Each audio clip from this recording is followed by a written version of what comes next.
미국 백악관에 외교안보 분야 최고위급 참모진들이 긴급 소집됐습니다. 이란을 겨냥한 대규모 공격을 경고한 트럼프 대통령이 군사적 옵션을 검토한 겁니다. 이에 이란은 미국의 공격으로 이란인이 한 명씩 희생될 때마다 미군도 똑같이 한 명씩 제거하겠다고 경고했습니다. 이서영 기자입니다. 도널드 트럼프 미국 대통령이 이란에 대한 공습 확대 여부를 논의하기 위해 참모진 회의를 열었습니다. 뉴욕타임스는 트럼프 대통령이 추가 공격의 규모와 시점을 논의하기 위해 외교 안보 분야 최고위 참모진을 백악관으로 소집했다고 보도했습니다. 다만 트럼프 대통령은 서두르지는 않겠다는 입장입니다. We can take that to a much higher level if we want to. We're locked and loaded and ready to go, but we're talking to them.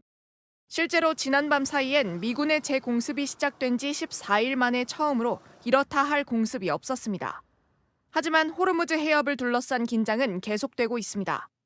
AP통신은 미국이 코모로스 국적 유조선 라빈호를 공격해 항행 불능 상태로 만들었다고 보도했습니다.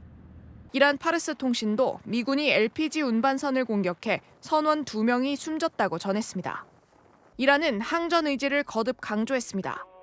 이란군 중앙사령부의 알리 압돌라히 사령관은 성명을 통해 앞으로 미군 공습으로 이란인이 사망할 경우 희생자 1명당 미군 1명을 제거하겠다고 경고했습니다.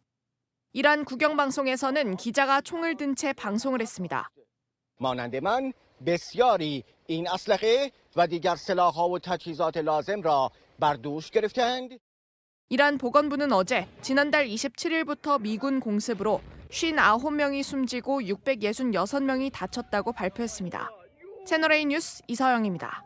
미국과 이란의 군사적 충돌에 중동 지역 국가들도 속속 참전하고 있습니다.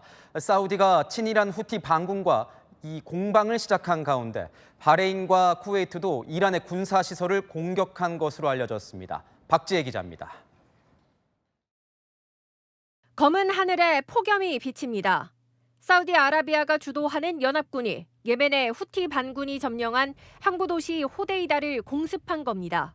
후티 반군이 이틀 전 사우디 국적의 유조선 2척을 공격한 데에 보복한 겁니다. 연합군 대변인은 후티 군사시설을 겨냥해 단호하고 강력하게 대응했다고 언급했습니다.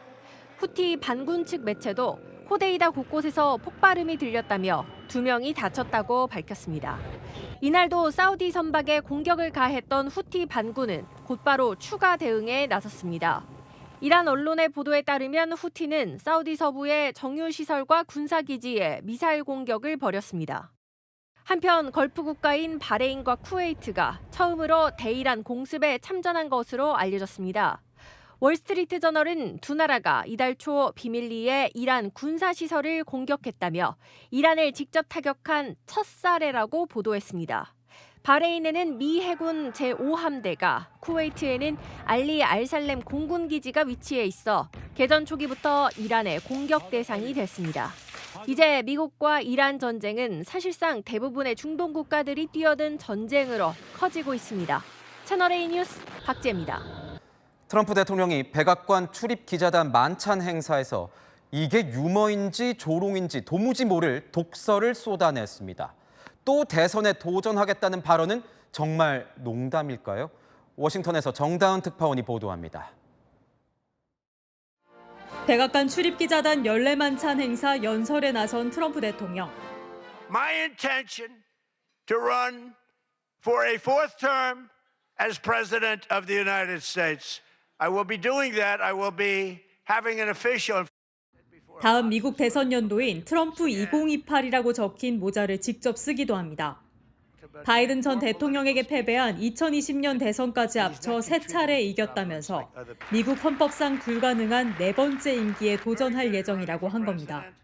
트럼프는 기자단을 향해 역사상 한자리에 모인 가장 큰 트럼프 혐오 증후군 환자 집단이라고 칭하기도 했습니다. 기자들 실명을 거론하며 조롱 섞인 발언도 쏟아냈습니다. We had a contest for who had the lowest ratings and the lowest IQ on television, and that was actually Don Lemon, I think. You know, when I said that he's the dumbest man on television. 대통령 전용기 에어포스원 문제를 보도해 갈등을 겪고 있는 뉴욕타임스는 망해가는 뉴욕타임스라고 부르기도 했습니다. 오늘 행사는 당초 지난 4월 열렸다가 총격 사건으로 파행돼 석 달 만에 재개한 겁니다. 당시 만찬장까지 총소리가 크게 들릴 만큼 개안이 가까이 침입해 트럼프 대통령이 긴급 대피해야 했습니다. 이번엔 지난번과 다른 장소에서 4단계의 검색을 통과해야 입장할 수 있도록 하는 등 삼엄한 경비 속에 진행됐습니다. 워싱턴에서 채널A 뉴스 정다은입니다.